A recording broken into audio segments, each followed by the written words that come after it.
and welcome to another video. Today we're going to go ahead and cover my top 5 fragrances or top 5 fragrance releases for the year of 2016, last year.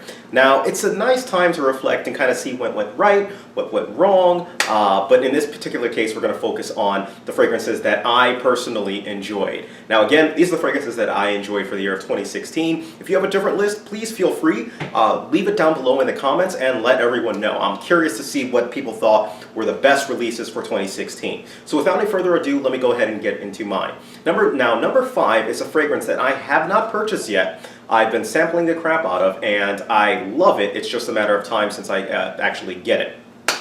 And a review is upcoming on it. And number 5 is Paco Rabanne's Invictus Aqua, right?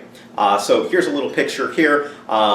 Invictus Aqua is a very refreshing, I think it's much better than the original Invictus scent. It's a refreshing, very aqua feeling fragrance out there, I mean, for lack of better words.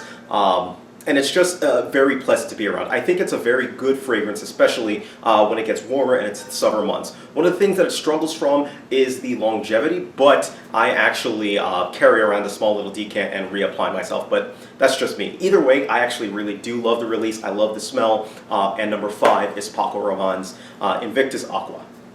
Now number 4 on the list, the rest of the fragrances from here on are fragrances that I have, that I've purchased, and fragrances that are on this list, alright? So number 4 on this list is one from the house of, Parfums Vintage. It's a newer release from 2016. It is Pineapple Vintage, and it's the classic version. This is the version that is not the Noir version. So many people herald this as an Invictus clone, and in many ways it is, and it's a kind of a it's a good harken. I like to think of it as its own fragrance, but for that, it still does its purpose really well. And for me, I'm running out of Invictus really quickly, and so the prospect of forking over an extra, 400-ish for that full bottle of Invictus is not very appealing for me right now. So the fact that I can get a substitute that will do its job, not the same, but it will do it just as good, is very appealing to me. So Pineapple Vintage to me is at number 4 on my list.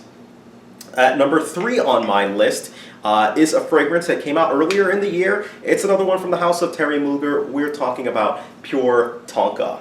Now Pure Tonka, I am an unabashed fan of the Mugler line. I love the Mugler fragrances. I think they do a great job with them.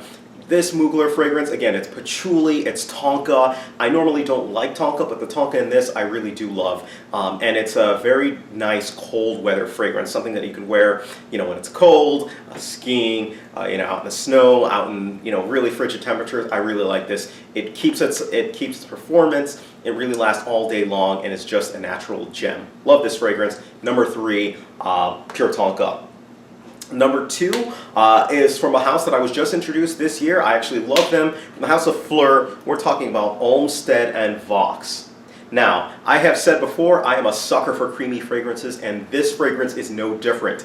It really does remind me of a different type of a take on Chanel's Edition Blanche. So it's that creamy, lemony, creamy, citrusy vibe that it kind of reminds me of, though it's its own fragrance in its own right. And for that, I have begun wearing this a little bit more sparingly and a little bit more liberal. I really do like the fact that this is, marketed, born and raised in New York, basically here. I love their marketing campaign, and I'm just a sucker for this particular house. Love it. Olmsted and Vox at number 2. And finally, what I consider to be the best fragrance release for me for this year, for last year of 2016, we are talking about Slow Explosions from the house of Imaginary Authors. This one caught me by surprise. They sent this fragrance to me, and I was kind of like, at first I was like, man, another fragrance to go ahead and review.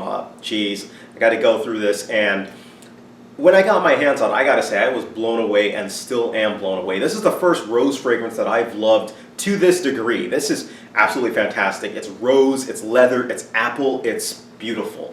And this one I like to wear going out when my wife and I go out to a bar, when my wife and I are going, basically out for the night is when I like to throw this one on. So Slow Explosions earns my top mark for the year. Let me know what fragrances you guys loved for this year of last year of 2016. I'm very curious to see, kind of what your top 5 fragrances are. Maybe there's something in there that I'll, think I need to pick up. Anyways, let me know. All right, thank you guys. Take care of yourselves, and you guys have a great day.